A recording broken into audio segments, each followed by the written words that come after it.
Okay, but this morning we're going to be back into Exodus, in Exodus chapters 15 to 18, though it's actually kind of a middle section that we're going to be looking at, not all of that, just because I want to try to keep the sermons brief enough. But I want to begin by reading a letter that I received a couple weeks ago from a missionary friend, and this is kind of, missionaries often write updates, what's going on to friends and supporters. And so he wrote this, and I got his permission to read it. He and his wife were in Serbia for many years. Just an amazing couple. It's another couple I've tried to get to come to Latvia. That hasn't happened yet. But they were a couple who chose to remain in the country during the time of the wars in the Balkans. And even at a time when NATO was bombing their city, they chose to remain there, even though, for good reasons, a lot of people who could leave the country left, they chose to stay. Anyway, this is the letter that he wrote. March always puts me in a reminiscing mood. 21 years ago, we were living in Serbia and facing an imminent period of great uncertainty. It was clear that we were days away from isolation with no foreseeable end in sight. How did we react, and what was it like to prepare for and live through a bombing? There's a lot of fear, of course, and growing sense of panic. Many, whether Serbs or foreigners like us, made plans to leave for someplace safer. But how far was safe? Some left the country completely, others to villages. With clear guidance from God, we chose to stay put. There's a good bit of hoarding. We stocked up on milk, macaroni, and toilet paper. I remember trying to get additional cash as well. But how much is enough and how much is over the top? Josiah, their son, reminded me yesterday how flour, sugar, and cooking oil were in great demand and shoppers in lines. We even bought a wood-burning stove for our apartment, assuming loss of the power grid. It was never used and later donated. Our small group met twice a week. Clear as day, I recall Gigi telling our group, being anxious is sin, only to fall apart the following week as we all tasted fear and anxiety. And I'm going to come back to that because this is going to be the reality that we'll have maybe moments of great faith and telling one another, be still, it's okay, don't be anxious. And, a few days later, some of us might fall apart. Fear and anxiety are mentioned so often in the Bible because we do get fear and get anxious. You are no doubt hearing from others and don't necessarily need my 2 COVID cents. I myself struggle against the inner tendency to judge today's growing panic than to fear. You know yourself how you are thinking and reacting. Our responses fall all over the spectrum, don't they? When the 78-day NATO bombing was over, someone asked us how we were. I recall saying how it was a gift from God to be forced to live by faith a day at a time.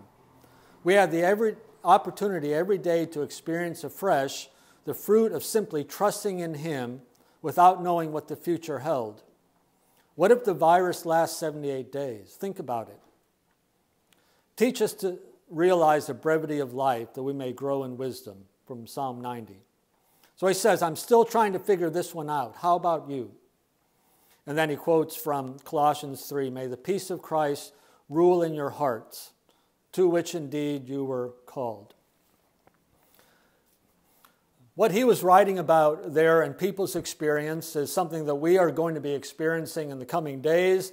The good news is, and it is good news, is that for literally thousands of years, the people of God have walked a similar journey. The people of God have been on a similar learning curve. And so that's what I want to talk a little bit today about, is this learning curve that we are all on, for most of us experiencing something that we've never experienced before, maybe never will again, and our kids and grandkids, years from now are going to be very bored with the stories we're going to tell about this time. But it's significant to us because we're on a learning curve and we're trying to learn to do new things, even new technology. I was telling Aaron and Deb that my 91-year-old mother got connected to Zoom yesterday with the help of people because, she's on a learning curve, trying to figure out how to negotiate these days and stay connected. Another learning curve image is this one that you might not be able to read, but here's this old couple sitting there, and they say, or she says, 41 years of marriage. That's a long, long, long, long learning curve. And I hope I don't look like that guy right now, and I don't wear a bow tie and probably never will wear a bow tie. But this image is interesting because it connects to where we are in the story of Exodus, because there's a relationship that is forming here in these chapters that we're looking at. And last week, they finally escaped from the Egyptians and from Pharaoh, and now they are truly free, but they're stuck in the desert. They're stuck in the desert with God and with Moses, and they're figuring out how to travel together. And in the flow of Exodus, we might see in a few weeks, Exodus chapter 19 is kind of a sort of marriage ceremony between God and the people where they're going to officially become His people. There will be an official relationship ceremony, so to speak. Right now, this is the time before that marriage, and this is a couple getting to know one another. And it's a really, really dysfunctional couple. And in fact, they're going to be a dysfunctional couple and a dysfunctional marriage for a long, long time. And as a matter of fact, they're going to be on the verge of divorce. And that word is even going to be used in the Bible. It's such a dysfunctional relationship that God and His people are going to have. And here in the part of the story we're looking at now, they're just beginning to figure that out and how to live together. And there's a lot that they have to learn, and they are on a learning curve that's going to be very important for them. And so it's in Exodus chapter 15. We looked at the first part of that chapter a little bit last week, the song of deliverance that they sing. But when they get away in verse 22, it says, "Then Moses led Israel from the Red Sea, and they went into the desert. For 3 days they traveled in the desert without finding water," and that's about the limit. "When they come to Marah, they could not drink its water because it was bitter." In fact, that's what that word means, bitter. "So the people grumbled against Moses, saying, 'What are we going to drink?'" A completely legitimate question, when you're in the wilderness in 3 days without water. And so this is what the text says.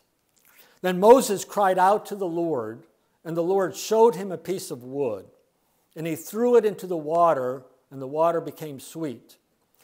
There the Lord made a decree and a law for them, and there He tested them. And He said, 'If you listen carefully to the voice of the Lord your God, if you stay on this learning curve and you learn how to do this, to hear His voice and do what is right in His eyes, and if you pay attention to His commandments and keep all His decrees, I will not bring on you any of the diseases I brought on the Egyptians, for I am the Lord who heals you.'" Now, what's happening here is going to happen, we're going to see like 3 more times in the space of a couple weeks. The people are going to have this need for water or for food, and they're going to ask for it, complain about it in a little bit, and God is going to give it to them. In this text, there's an interesting word, though, that is used here when it says, "The Lord showed him a piece of wood." That word "showed" actually comes from a very, very important word in the Old Testament, and it's related to the word Torah, which is the word that's normally translated law. So we think of the Torah, that's a law, that's the rules that God gives. But as we've already tried to point out a little bit, that the English word law and the word rules that we're kind of using, because we're using the letter R, doesn't quite capture the depth of that word Torah. It might include laws. I mean, certainly there's requirements, things that people are supposed to do, but it's a much better word than just law. And so here in this verse, the Lord showed, or the Lord instructed, is maybe the best translation word Torah. Torah is instruction.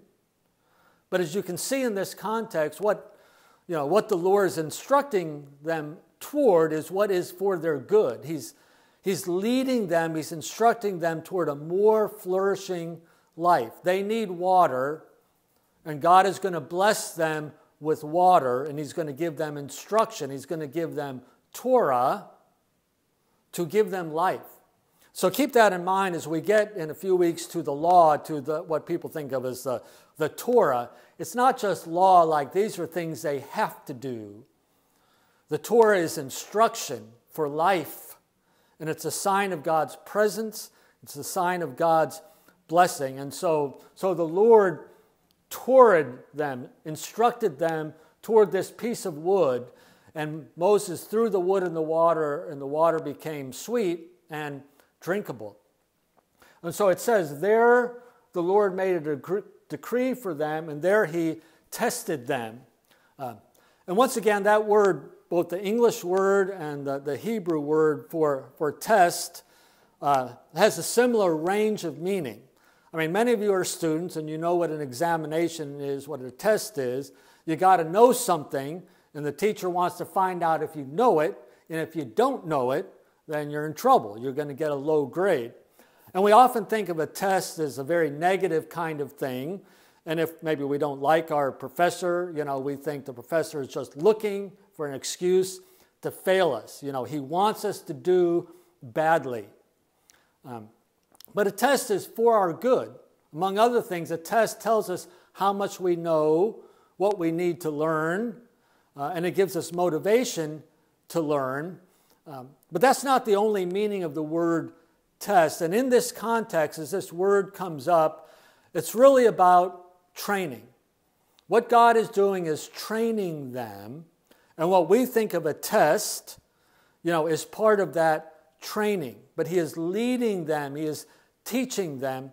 He is disciplining them more or less like a music teacher or an athletic trainer is training us, and he's putting us through a hard time so that we will be better, so that we will become what we want to become. And so as we look at these next few stories, think of it as training. God is training the people, preparing them for some days that are coming up, taking them step by step so that they will be ready for those days. So here, God gives them water miraculously, so they are beginning to learn, God can supply our water. So they move on at the end of chapter 15. They came to Elim, where there were 12 springs and 70 palm trees, and so they camped there at that oasis for a while there in the wilderness. Then in chapter 16, it begins. The whole Israelite community set out from Elim and came to the desert of Sin. Desert of Sin. Sin doesn't refer to what we think of sin. It's related to the word Sinai. Sinai Peninsula, this is where they are, probably moving more or less south there. And on the 15th day of the second month after they came out of Egypt, in the desert, the whole community grumbled against Moses and Aaron. And the Israelites said, we should have just died by the Lord's hand in Egypt. There in Egypt, we sat around pots of meat and ate all the food we wanted.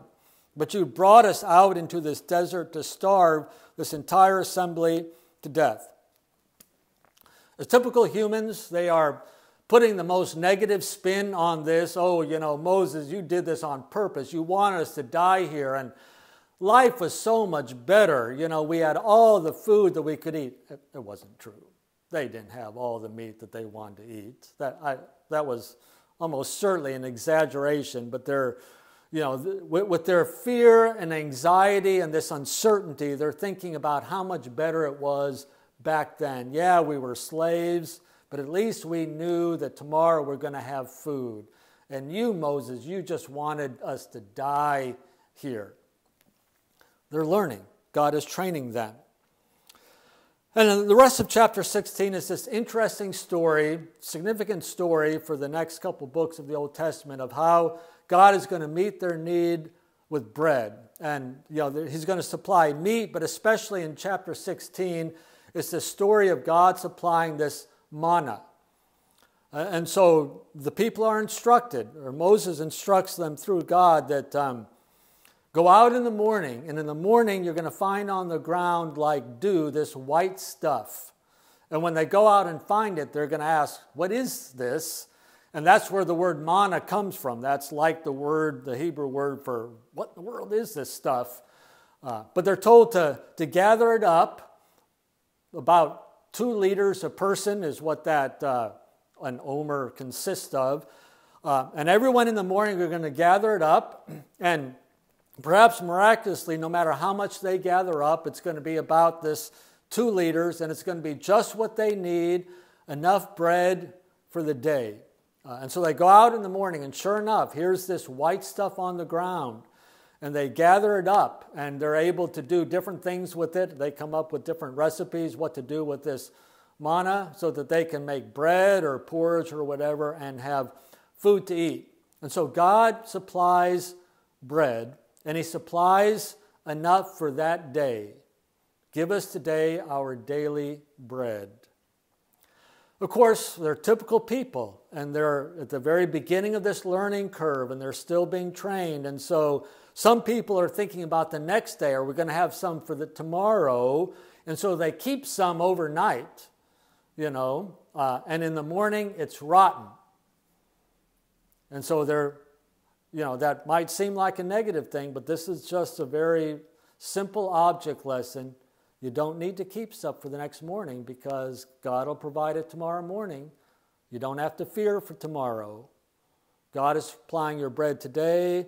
God will supply your bread tomorrow. Don't save any. It's just going to rot. Think, learn the lesson, listen to the instruction. Tomorrow you're going to go out and you're going to get all the bread that you need for that day. Give us today our daily bread. Except for Friday, where on Friday they go out to gather and they discover, whoa, we have like not 2 liters a person, but 4 liters a person. What in the world is that about? And so the elders go to Moses and they're like, what's happened? Why suddenly is God giving more bread? And here God is beginning to train them about the Sabbath. It's not even a law yet. It's going to come up in a few chapters, but he's teaching them on the Sabbath, on the last day, on Saturday. You're not going to gather bread. I'm not going to give bread on that day. I'm going to give you everything you need on Friday, and on the Sabbath you're going to rest, and you'll have all the bread you need, and I'm going to meet your need, and I'm going to change your whole routine. I'm going to give you a new schedule of life. This is how you're going to be positively odd. Of course, again, people are on this learning curve. Some people go out on Saturday morning to gather the bread. Moses now gets a little bit angry because he's on a learning curve as well, and so both God and Moses kind of chastised the people. I told you, don't go out tomorrow. You're not going to get bread. You don't need it. You got enough yesterday, and so forth. But this is what's happening here in this story. God is training them, that God is with them. God is going to meet their needs for water and for bread. He will give them their daily bread, and he will give them a new lifestyle. He will give them rest. Part of the blessing, the flourishing of God, that God's Torah, God's instruction, is providing for them. So they're learning. It's still a little bit dysfunctional, and so there's going to be one more time in Exodus chapter 17. They move on. There's no water for the people to drink. The people quarrel with Moses. Give us water. And Moses says, why are you arguing to me? Why are you testing the Lord? But the people were thirsty, so they grumbled. Why did you bring us out of Egypt? To make us die. They're thinking, better to be slaves. And Moses cries to the Lord, what am I going to do with these guys? They want to stone me. So the Lord says, walk ahead of the people, take some of the leaders, take the staff in your hand that he held over the waters, a big rock, maybe it's the side of a cliff, and God tells Moses to strike the rock, and water comes out. And this happens in the sight of all the leaders of the people, and so they are learning that God can meet their needs. They're on this learning curve. I found this image this week that was interesting. I'm not sure how well you can read it, but I'll talk it through. I hadn't seen this for probably decades. This 4 stages of competency on people's learning curves, and it starts with being unconscious incompetent. That means there's something that you don't know, but you don't even know that you don't know it. You don't even know it's a skill that you need or that some people have, and so you're not conscious that you don't have this skill. You're not conscious that you're ignorant of this. Let's face it, there's millions of things in the world that we are unconsciously incompetent about. Okay? The next level is conscious incompetent, where now you understand there's a skill, it might be sports, music, or it might be a life skill that is available out there, but you're conscious that you don't have that skill. You know now that I don't know how to do that, but it's out there. Then you get to the level of conscious competent, where you choose to undergo the discipline of the training, and so you're consciously doing things. This is how you learn a musical instrument. This is how you might learn to cook, where you open the cookbook and you follow the directions step by step. You learn a sports skill or you learn a life skill, but it has to be conscious. You have to think about it before you do it. But eventually you want to get to the level of unconscious competent, where you just do it without thinking about it. You can cook without a cookbook. You can drive a car without thinking, what is the next step and where do the gears go and what do I do with my feet? It's just, you're unconscious about it. You just do it automatically. Your body has been trained so it becomes simple. For some of you young guys out there who like football, last week I watched a little old documentary about Franz Beckenbauer, one of the greatest football players in the history of the world, I think, an amazing German player of a previous generation. But he, kind of a commentator who followed his life, said that Beckenbauer made it look so simple. He was a brilliant, smart player. He's known for how he could see the field and move well, but he made it look simple. He understood everything so well that it looked simple. You didn't see him being a brilliant player, but he was so brilliant because he could do all these things unconsciously. It became automatically. Now, I've talked a lot about remembering where we are in the story. In the story of Exodus, I would say this is more or less where the people are.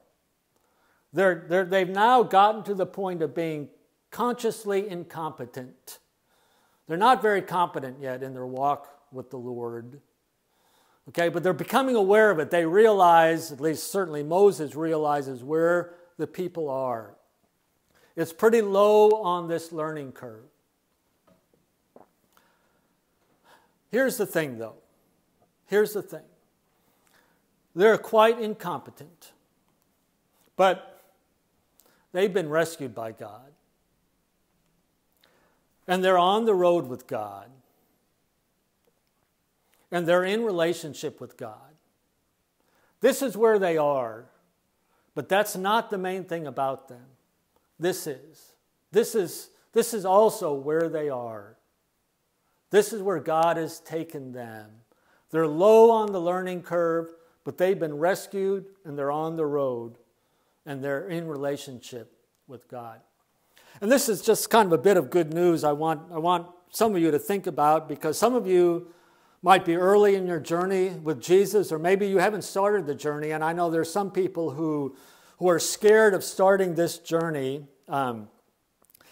because they don't think they can measure up to this. And they see the great saints, you think about Moses or David or Paul or those kind of things, and we think they had a passion, and I don't have that passion, so I don't think I can be a Christian. I don't think I can consider myself a Christian because I don't measure up to that. And so I can't do this. I shouldn't even pretend I can do this because this is where I am. And I just want to tell you, this is the way it's always been for God's people. We've been, all through the Old Testament story, no one is going to get to this level. In terms of the entire story, until the coming of Jesus and the Holy Spirit, no one gets to this point. And God knows that. So I want to encourage you, if you're just wondering if you can do it, just take the step. Because this is much more important than where you think you are here. And so we've been asking the question last week and this week, what is God doing here? What is God doing with His people? And what He's doing is He's training them. He's preparing them. He knows where they are in their story. He knows it's the beginning of the journey. And in these chapters, it might seem negative, but it's actually amazingly positive, the patience that God is having with His people. Now, if you keep reading in the Bible, in the book of Numbers, there's going to be some similar times they're going to complain, and there's going to be a little more judgment that's going to happen. Okay? I mean, there's going to be some judgment. When people continue this behavior, there's going to be a stronger reaction, but we don't see it here because God knows where they are in the story, in their story. And what we see is amazing patience. God, the instructor who's training them and preparing them step by step in their faith. And it's small faith, and they're going to have major mistakes coming up. They're going to stumble and fall repeatedly. But they're going to get up, and they're going to stay on this journey. And see, the other part of good news is not just that God knows where they are in their story. God knows where they are in the story, in the big story. God knows what's coming up. God knows what this week is about. God knows that Good Friday is coming. And God knows that the resurrection is coming. And we're going to talk about this on Friday. I mean, all this sin and mistake and weakness, God is overlooking it. That's a word Paul is going to use. God overlooks it. Doesn't mean He ignores it, but God knows what's coming up. God knows that the solution to sin is still coming. In the story, it hasn't come yet, but God already knows the big picture. He knows the story. And it's coming up, and God is with them where they are, and He's training them. So once again, I ask the question, what is God doing? Not just, 3,000, 4,000 years ago with them. What is God doing now? So we're on a learning curve, and we're at a time when the pace of change is really quick. Suddenly we're figuring out things like even this technology, this Zoom stuff, and some people, I know Aaron and Nenad and Deb and others are intentionally getting training how to do this technology because it's like, wow, suddenly things are changing, and now we got to learn things we didn't know we needed to know. I was fine 4 weeks ago not knowing some things, and now suddenly, wow, now I've got to learn some things that I thought I never would need to learn. There's a fast pace of change, and it's kind of going to go faster than we're able to learn. And this is where we are. But thing is, see, God knows this. God knows where we are in the story. God knows these circumstances. And this is a marvelous opportunity for us to be trained, for us to learn and to grow, to become better people. And, it could be right now we're early in this process. I think we're probably pretty early in the process. And it will probably get harder before it gets easier, perhaps. So we need to learn. We need to learn how God is leading us. We need to pay attention, and we might have to do it very, very consciously right now to learn and to grow so that when more difficult days come, we're going to be ready.